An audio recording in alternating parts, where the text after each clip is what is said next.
Hey guys, it is John C. Morley here, serial entrepreneur. It's great to be with you on Inspirations for Your Life. This is the show where we talk about all kinds of great stuff to improve the quality of your life, your business, and how you can help those around you. So, welcome everyone to another Inspirations for Your Life show. It's great for you to be here. The master topic for the week, in case you missed it, is breaking past limitations and stepping into confidence.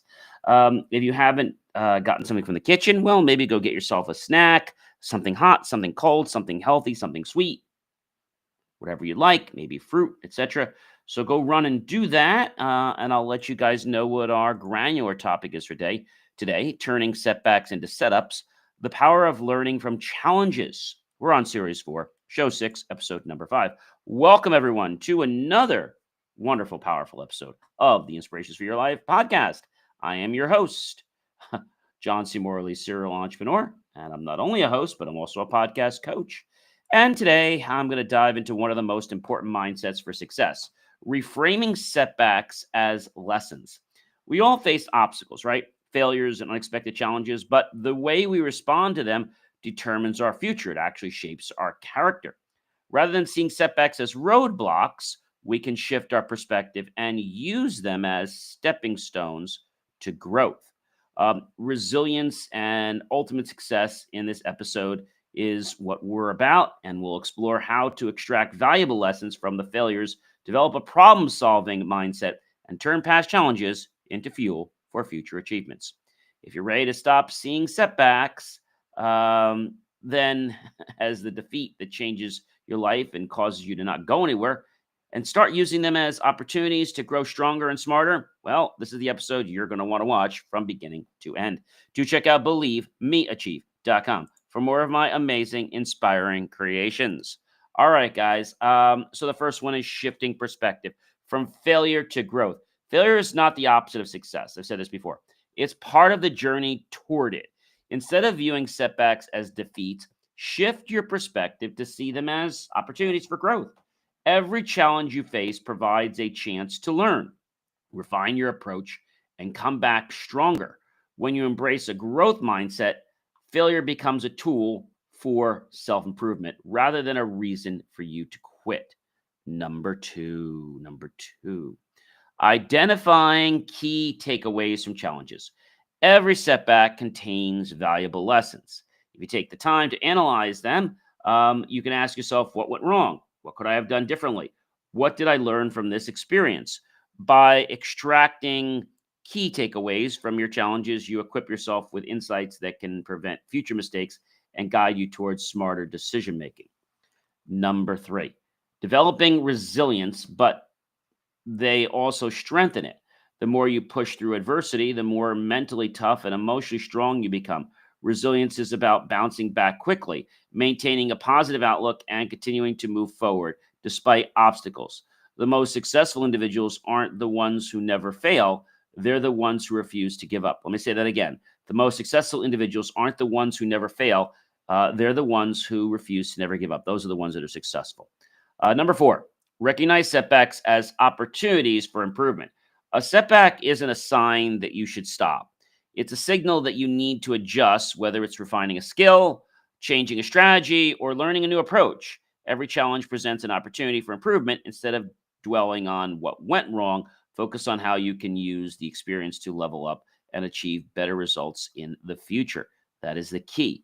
Number 5, cultivating a problem solving mindset. When things don't go as planned, it's easy to feel stuck. However, a problem solving mindset allows you to look for solutions rather than dwell on problems. Instead of asking, why did this happen to me? Shift to, how can I overcome this? Thinking creatively and proactively about solutions turns setbacks into stepping stones toward success. Number 6, letting go of self blame and embracing the learning game. Self doubt and blame can keep you trapped in a cycle of negativity. Rather than beating yourself up over mistakes, view them as a learning experience. And everyone makes errors, right? But the key is to take responsibility without being overly critical. Acknowledge what happened, make the necessary adjustments, and move forward with newfound wisdom. That's the key. Number 7, using past experiences to make better future decisions. Your past failures are some of the greatest teachers you'll ever have.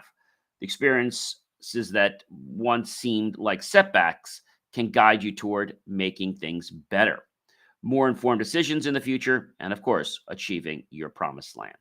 By applying the new lessons, okay, you've learned, you increase your chances of success and minimize the likelihood of repeating past mistakes. Number 8, building confidence by overcoming obstacles. Nothing builds confidence like overcoming a difficult challenge. When you push through setbacks and come out stronger, you prove to yourself that you are capable of handling adversity. Each time you successfully navigate an obstacle, your confidence grows, reinforcing your ability to tackle even bigger challenges with courage and determination. Number 9, adapting strategies based on lessons learned. Success requires flexibility. What worked in the past may not work now, and that's okay. Learning from the setbacks means being willing to adapt, pivot, and refine your approach. By staying open to change and making adjustments based on experiences, you position yourself for long term success. And why wouldn't we want to do that? Number 10, turning setbacks into motivation for future success. Setbacks can either discourage you or drive you forward. It's your choice. The most successful people use failures as fuel to push harder, work smarter, and achieve greater things. Instead of letting obstacles define you, let them inspire you to become stronger, more determined, and more focused on the promised land of your goals. So there you have it. There are the 10 points. Now, I always promise you that I'm going to go into each one of these points and give you kind of like a little story. And hopefully, the story will motivate you to maybe decide to apply this in your own life. I think that's a very, very important thing. So let's start with number one, right? So number one was shifting a perspective from failure to growth. So how do we do that? I mean, that sounds like something that is so complicated, but the truth of the matter is it's not complicated. It's something that you can do, but it just takes a little bit of practice, right? So life is a journey, okay? And so if we just think about something, like, we've thought about the glass half full, half empty. If we think about the glass always being refilled, I think that's going to help us feel better about ourselves and thus be able to stay motivated to go to the next level. Now, we're going to hit challenges. Okay. That's inevitable. You're going to face some obstacles.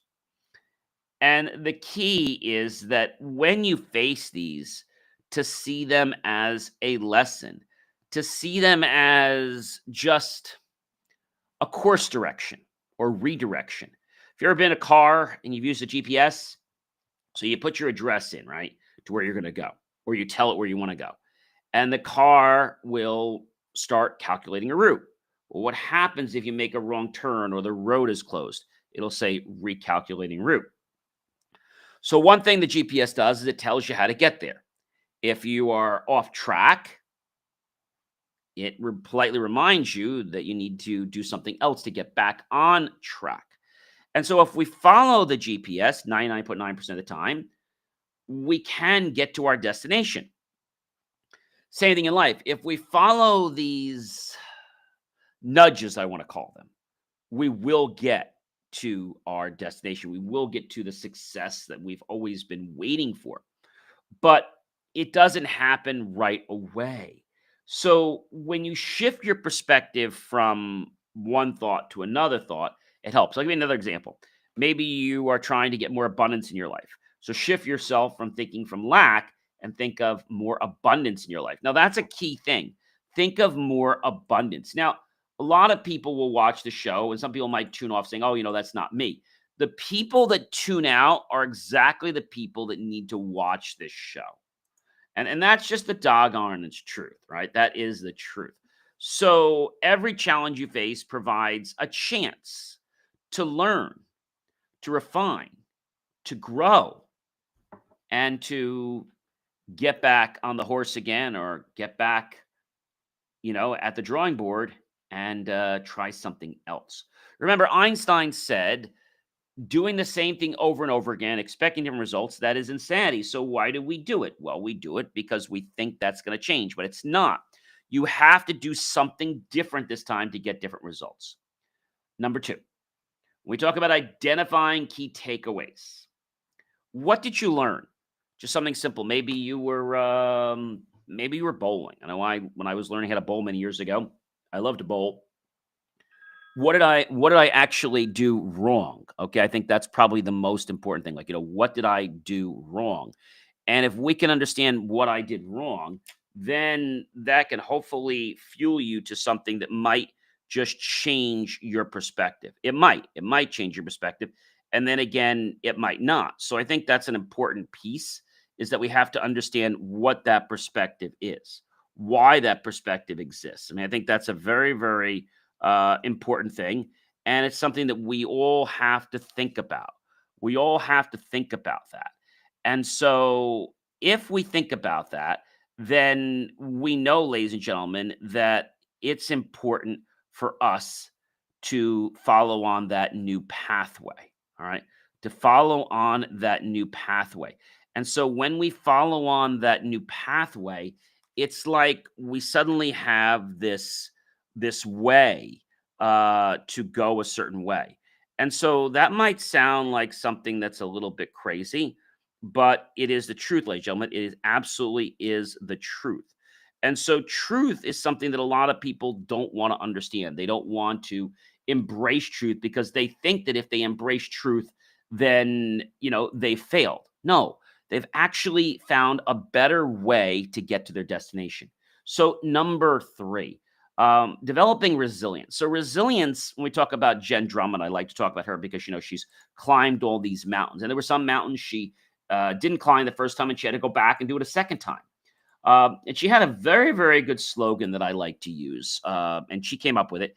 It's people before peaks. So, what does that mean? So, humans have lived near on mountains for thousands of years. And so many people want to climb the mountain. But if you're climbing in a group and the people have an issue, right, that you're with, it's important to take care of your people first before worrying about getting to the top. Same thing in business, same thing in your relationships. People before your goals, before your aspirations. So if you're trying to get to the top, maybe it's in your field, but somebody's hurt or there's a challenge, you need to embrace that. Embrace people first. See, that's the problem with our world. They actually don't embrace people, they just decide that they're just going to go one way. So I think that's a very, very important thing. All right. A very, very important thing. So when we think about people, and we think about peaks, and peaks could be money, peaks could be relationships, right? But we're talking about peaks in the sense of peaks, something outside of what you're working on. So if you're in a group and suddenly your aspiration is to get this new car or to do something else, but there's somebody in your immediate circle that needs help, or in your family, you got to take care of that first. People before peaks. When Jen was doing the mountain climbing, she would always say that, before we get to the top, we have to make sure that we take care of the people that are on our journey, because getting to the top of the mountain is nothing if the people aren't all here. So that's important. So, number four, recognizing setbacks as opportunities. So, you're gonna get setbacks. I mean, this is just what's gonna happen in life, unfortunately. And so when you get these setbacks, how do you face these setbacks? Do you see them with something that's good, or do you see them as something that's bad? And so we're all going to get setbacks in our life, right? So we have to embrace what these setbacks are and figure out how we're going to move forward with these setbacks. Okay, that is probably the most important thing that I can tell you. All right, that is probably the most important thing that I can tell you. Setbacks are very, very important. All right. Very, very important, because you can overcome your setbacks. Okay. You can overcome your setbacks. And so that's a big thing, ladies and gentlemen. overcoming setbacks. And overcoming setbacks is something that many people don't realize. They don't realize what a setback is in the beginning. They don't realize why something became a setback. But it's not the setback, ladies and gentlemen. It's how we choose to respond to that setback that defines and shapes our character. That's true. How we define and shape our character comes from how we respond to setbacks. Right. So that's a really, really key thing. All right. So now that we understand that, let's go to a story for number 5, cultivating a problem solving mindset. So I always like to say, and this is a great thing to say, if you're not part of the solution, then you're part of the problem. Okay. You're part of the problem. And so I can tell you, ladies and gentlemen, that it's important that you acknowledge um, what's going on. All right. And I think sometimes people don't get what's going on, they have no idea. So when we embrace a problem solving mindset, again, you are basically part of the problem if you're not part of the solution. So you can ask people, do you want to solve this? And they're like, well, I don't really know. So then you're really part of the problem. You don't want to embrace a change. Maybe things didn't go the way you want. There could be lots of reasons. You might say things like, why did this happen to me? Change your mind. How can I overcome this? What can I do to bring myself to more financial abundance? These are the questions you've got to ask yourself.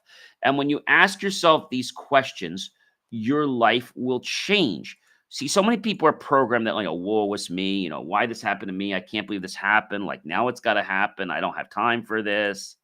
I get it. All right. But you got to have a little bit of wherewithal to understand that it's about you and your mindset. Let me say that again. It is about you and your mindset. So if you believe that it's about you and your mindset, then guess what? You can affect change negatively or positively. Of course, we would like to affect it positively. So thinking about this whole concept of how do I be part of, let's say the problem solving mindset. It stems from your attitude. It stems from the questions you ask yourself. It stems from the questions you ask others. So people ask me this all the time, John. What are problem, let's say problem mindset solver questions? And that's a great one. Thinking about it, think of it like a puzzle, okay? And you don't want to get stuck in any kind of negative loops, right? And I think that's an important thing to realize. And so problem mindsets can help you with relationships, they can help you with finances, they can help you with education. Um, when you have a problem mindset to solve things, you're open to new ideas, you're flexible, you're persistent, you're creative, you're analytical. Okay. You look for opportunities to solve the problems. You ask good questions. What's the real problem here? What are the underlying causes? Who does this impact and how? What has been tried before? What worked? What didn't? Do some research, brainstorm, evaluate, decide, question your beliefs, go back and forth and do that over and over again. That is the key. All right, letting go of self blame. I know so many people that they're like, oh, it's all my fault. Okay. First, you got to get yourself out of that fault mode. We're like, oh, it's me. It's my fault. Okay, let's let that go. All right. Because letting go of self blame embraces learning. As I said before, self doubt and blame can keep you trapped. So when you keep saying, oh, it's my fault, you're just going to keep yourself into this infinite loop. And that's no good, like we just talked about. So everyone makes mistakes. The key is to take responsibility, own up for them, Okay, don't be so critical. Just realize what went wrong, learn from the lesson, and throw away everything else. So that's a pretty cool thing. Not an easy thing to do, but realize if you don't make mistakes, you're never going to have successes, right? We talked about Thomas Alva Edison. He found 999,000 ways that it would not work. And on the 10,000th way, he found out how to invent the electric light bulb. Past experiences, okay, allow us to culminate a different way. Well, last time I did this in this situation, we were successful because of whatever.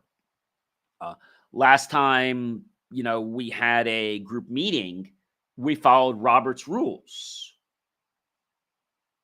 So last time we had a meeting, we just decided to just do whatever we wanted, and it was a mess. So we're not going to do that anymore. So we're going to have a structured approach. We're going to have an agenda.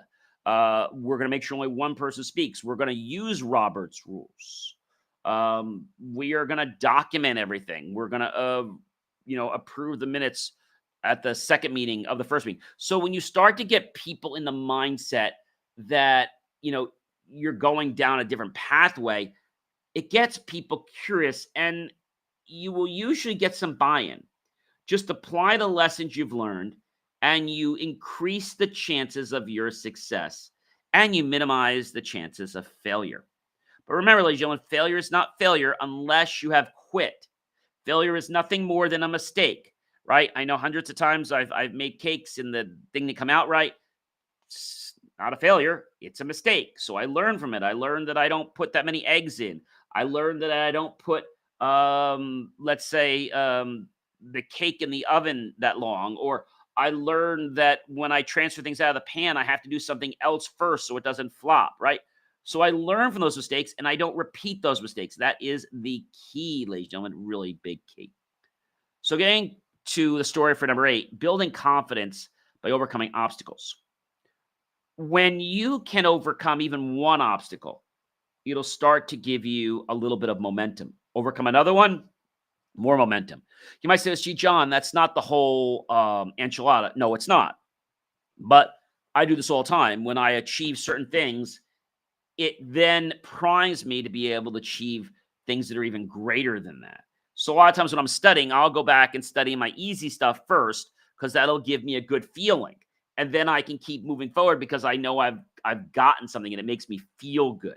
So that's a really good thing. Number 9, adapt strategies based on the lessons learned. So similar to what we said before, success requires flexibility. Do you have an open mind, or are you constantly saying, it has to be this way? It has to be under these conditions. I don't know. What's going on in your head? That's the question I want to ask you. What is going on in your head? And so stay open to change and make adjustments based on the experience.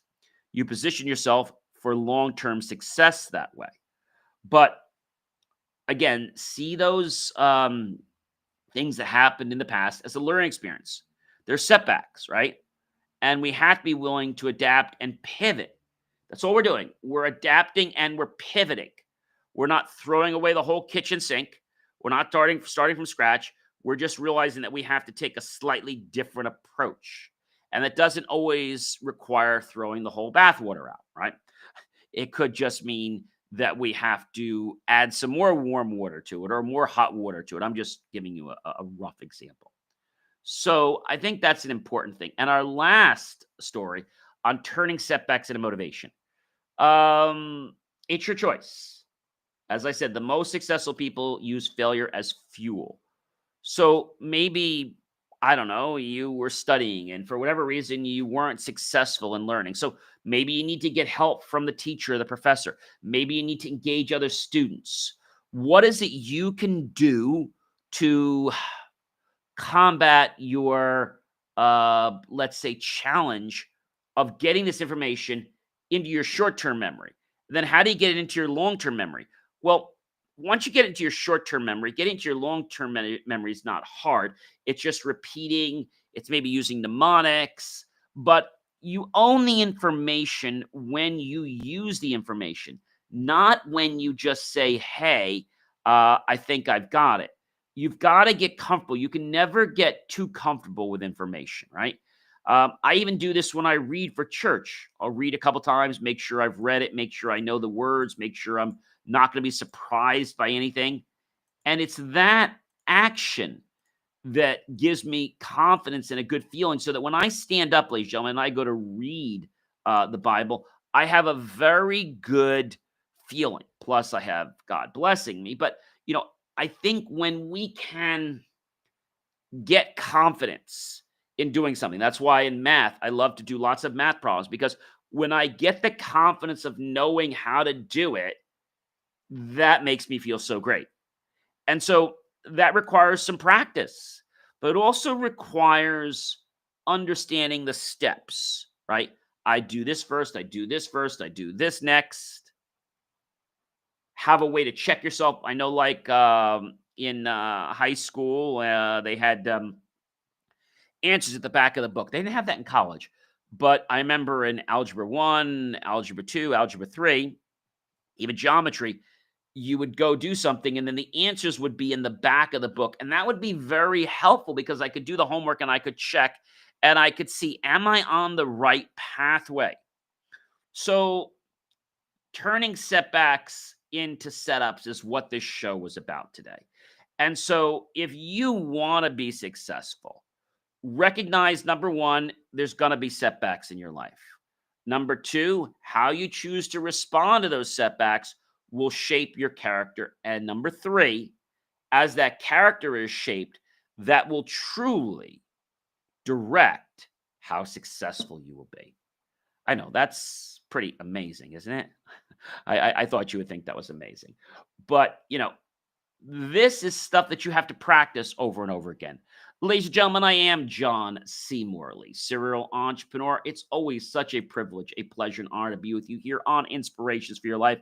Please do be sure to share the show out. Check everything on believemeachieve.com. You know what, ladies and gentlemen, I'm going to catch you guys on another show real soon. I hope you guys have a great rest of your day. I'll catch you real soon.